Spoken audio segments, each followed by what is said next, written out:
বিসমিল্লাহিররহমানিররহিম। আজকে এই নির্বাচনী জনসভার সম্মানিত সভাপতি, উপস্থিত মঞ্চে উপস্থিত ধার্মিক প্রার্থীগণ, নেতৃবৃন্দ, উপস্থিত জেলায় যোদ্ধা, জেলার পরিবার সদস্যবৃন্দ, যোদ্ধাদের, উপস্থিত বিরামপুরবাসী ভাই ও বোনেরা, দিনাজপুরের বিভিন্ন উপজেলা থেকে আগত ভাই ও বোনেরা, আসসালামু আলাইকুম। কেমন আছেন আপনারা? আলহামদুলিল্লাহ, আমি কিন্তু আজকে খুব ভালো আছি। বহু বছর ধরে নাম বাড়িতে এসেছি, বহু বছর ধরে আলহামদুলিল্লাহ আল্লাহর নামে নাম বাড়িতে এসেছি, আমি খুব ভালো আছি। এখন নাতিকে আসলো, কিছু খাওয়ালেন না, দিতে হবে নাতিকে। নাতিকে আসছে, নাতিকে কিছু দিতে হবে না? কি দিবেন নানি বাড়ির লোক? হ্যাঁ, ভোট দেবেন? কিসে ভোট দেবেন? ধানের শীষে। প্রিয় ভাই বোনেরা, উপস্থিত মুরব্বীবর্গ, মা বোনেরা, আজকের এই বিশাল নির্বাচনী জনসভায় আমরা সকলে এখানে একত্রিত হয়েছি। কেন একত্রিত হয়েছি আমরা? এই যে সামনের 12 তারিখে যে নির্বাচন অনুষ্ঠিত হবে, সেই নির্বাচনের বহু বছর পরে এই বাংলাদেশের মানুষ তাদের রাজনৈতিক অধিকার প্রয়োগ করবে।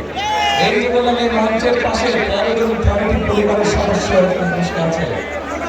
এই মানুষগুলোর সচেতন, গত 16 বছরে আমাদের বহু নেতা কর্মী অত্যাচার নির্যাতন শিকার হয়েছিল। বাংলাদেশের মানুষের এই রাজনৈতিক অধিকার অর্জনের জন্য আজ আমাদের সামনে এই আল্লাহর রহমতে এই সুযোগ এসেছে। আজ আল্লাহর রহমতে আমাদের সামনে এই সুযোগ এসেছে।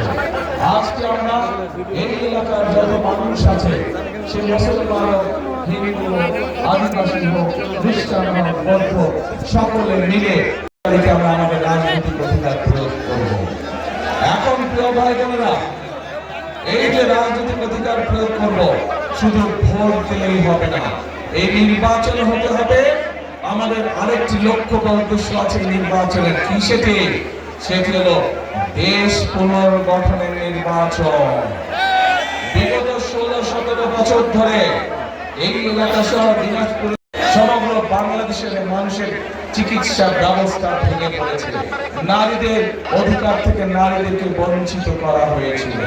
তরুণ সমাজ, যুবক সমাজের সদস্য, তাদের কর্মসংস্থানের ব্যবস্থা ঠিক মতন করা হয়নি।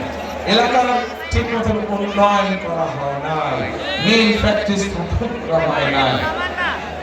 বাংলাদেশের ভবিষ্যৎ সন্তান যারা, তাদের শিক্ষার ব্যবস্থা ঠিকভাবে করা হয় নাই। এলাকার রাস্তাঘাটে ঠিকভাবে পুনর্নির্মাণ করা হয় নাই, মেরামত করা হয় নাই। হাসপাতালগুলোতে ঠিক মতন ডাক্তারের ব্যবস্থা করা হয় নাই। স্কুল কলেজগুলোতে ঠিক মতন শিক্ষকদের ব্যবস্থা করা হয় নাই। প্রিয় ভাই বোনেরা, এই অবস্থার পরিবর্তন করতে হবে। আপনারা কি অবস্থার পরিবর্তন করতে চান?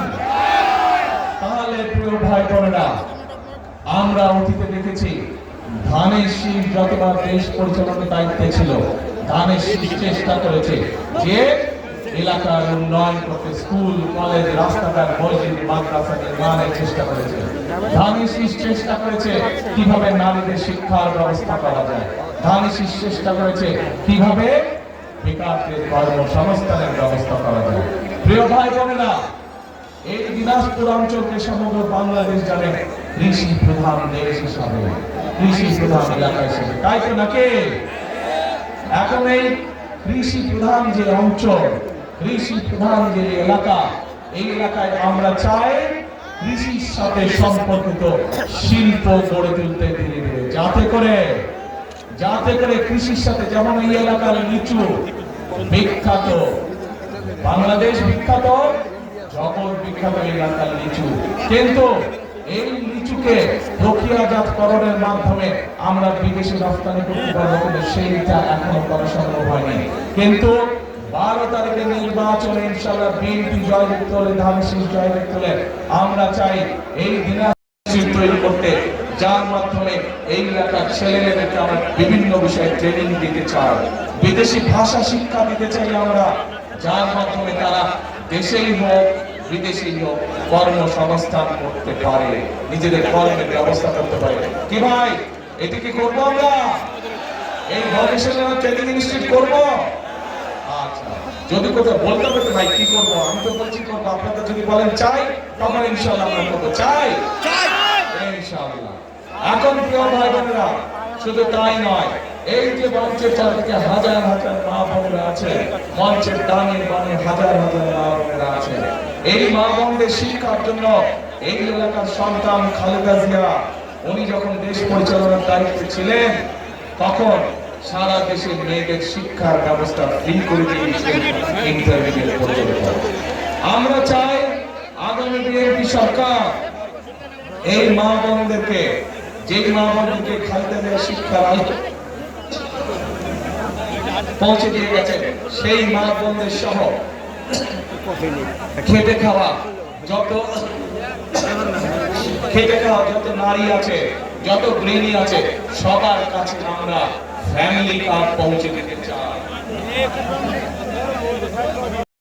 যার মাধ্যমে তারা কিভাবে দেশকে পরিচালনা করবে।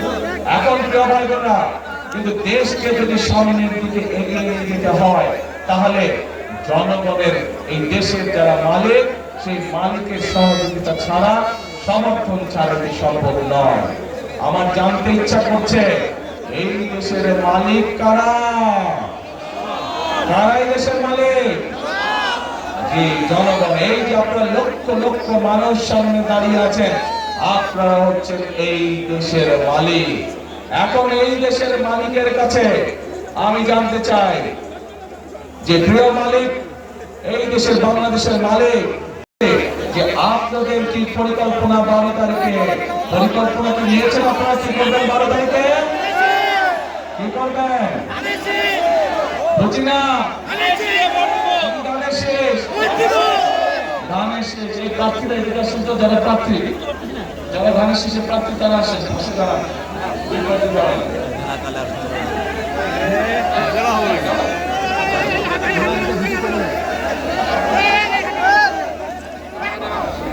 এই যে আমার দুই পাশে 4 জন ধানের শীষের প্রার্থী দাঁড়িয়ে আছে, আকাশ শেখ দাঁড়িয়ে আছে, জাহাঙ্গীর দাঁড়িয়ে আছে, জাহিদ শেখ দাঁড়িয়ে আছে, জামান দাঁড়িয়ে আছে। এই মানুষগুলোর হাতে আমরা ধানের শীষ তুলে দিয়েছি, দেখতে পাচ্ছেন? এই মানুষগুলোকে আমরা দায়িত্ব দিয়েছি, আপনারা আপনাদের পরিকল্পনা সফল করেন, তাহলে এদের পক্ষে সম্ভব এই এলাকার মানুষের প্রতি দায়িত্ব পালন করা। প্রিয় ভাই বোনেরা, প্রিয় বন্ধুবর্গ, প্রিয় মা বোনেরা, আমরা কি এদেরকে আপনাদের কাছে ছেড়ে দিতে পারি? এদের দায়িত্বকে আপনাদের কাছে দিতে পারি 12 তারিখ পর্যন্ত? ইনশাআল্লাহ। তাহলে 12 তারিখে এই 4 ব্যক্তি, এই যে সামনে আদিবাসী ভাই বোনেরা বসে আছেন সহ, এখানে সকল ধর্মের ভাই বোনেরা, বহু ধর্মের ভাই বোনেরা বসে আছেন, আপনাদের সকলের কাছে আমি এই 4 ব্যক্তি সহ আরো 2 জন তারা আসতে পারেনি, তাদেরকে আপনাদের কাছে আমি দিয়ে গেলাম। 12 তারিখ পর্যন্ত আপনি এই মানুষগুলোকে ইনশাআল্লাহ দেখে রাখবেন। 13 তারিখ থেকে ধানের শীষ বিজয় হওয়ার পরে এদের দায়িত্ব হচ্ছে প্রতিদিন আপনাদেরকে দেখে রাখা, এই এলাকার উন্নয়নকে দেখে রাখা, এই 4 ব্যক্তির দায়িত্ব। ঠিক আছে তো? ইনশাআল্লাহ। সেই ধানের জন্যই তো আমি আপনাদের কাছে সমর্থন চাইছি, সেই ধানের পক্ষেই তো আমি সমর্থন চাইছি। প্রধান ফসল ধান, আর আমাদের মার্কা হচ্ছে ধানের শীষ। প্রিয় ভাই বোনেরা, প্রিয় মা বোনেরা, আসুন আজকে আমাদের এই জনসভার প্রতিজ্ঞা হোক, আজকে আমাদের এই জনসভার শপথ হোক দেশ গঠনের শপথ, রাষ্ট্র পুনর্গঠনের শপথ, রাষ্ট্র পুনর্গঠনের শপথ। আমরা চাই সেই রকম একটি বাংলাদেশ, আমরা আদিবাসী হই, আমরা খ্রিস্টান হই, আমরা বৌদ্ধ হই, আমাদেরকে সকলকে বিচার করা হবে আমাদের যোগ্যতা এবং মেধার ভিত্তিতে। আমাদের পরিচয় আমাদের ধর্ম, আমাদের পরিচয় আমাদের জাতি, আমাদের পরিচয় হবে আমাদের মেধা দিয়ে, আমাদের পরিচয় হবে আমাদের যোগ্যতা দিয়ে। আমরা এইরকম একটি বাংলাদেশ গড়তে চাই। এখন প্রিয় ভাই বোনেরা, উপস্থিত মা বোনেরা, আপনারা কি আমার সাথে আছেন সেই বাংলাদেশ গড়তে? আসুন তাহলে আসুন আমরা সেই বাংলাদেশ গড়ে তুলি যে বাংলাদেশের জন্য 1971 সালে মুক্তিযোদ্ধারা জীবন উৎসর্গ করেছেন। আমরা সেই বাংলাদেশ গড়ার কাজে হাত দিই, যে বাংলাদেশের প্রত্যাশা, সেই বাংলাদেশ, যে বাংলাদেশের জন্য জুলাইয়ের গণঅভ্যুত্থানে জুলাই শহীদরা নিজের জীবনকে উৎসর্গ করেছে। আসুন আমরা সেই বাংলাদেশ গড়ে তুলি।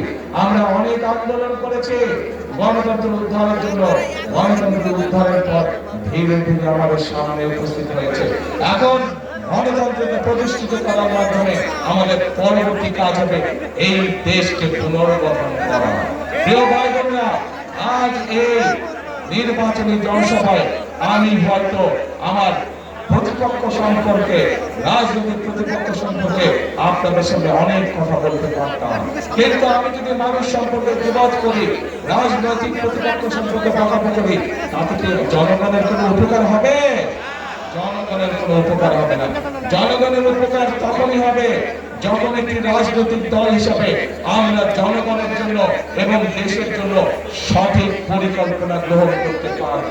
জনগণের জন্য তখনই ভালো হবে, দেশের জন্য যখনই ভালো হবে যখন আমরা জনগণের সমর্থন নিয়ে, জনগণের সহযোগিতা নিয়ে, জনগণের ভোট নিয়ে আমরা দেশ গঠনের কাজে হাত দিব, তখনই জনগণের ভাগ্যের পরিবর্তন হবে। কাজে প্রিয় ভাই বোনেরা, আমার বাংলাদেশে আমার শেষ ঠিকানা। তাই আসুন খালেদা জিয়ার সেই কথাই হোক আমাদের জীবনের সবচেয়ে বড় লক্ষ্য এবং উদ্দেশ্য। বাংলাদেশই হোক আমাদের প্রথম ঠিকানা, বাংলাদেশই হোক।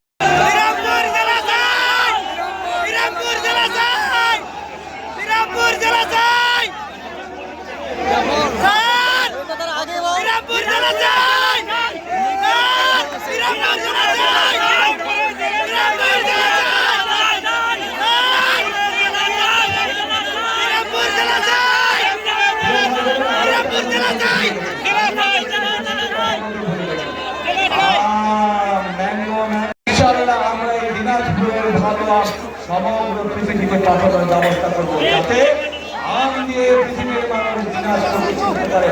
সেই আমের সাথে সেগুলো ইনশাআল্লাহ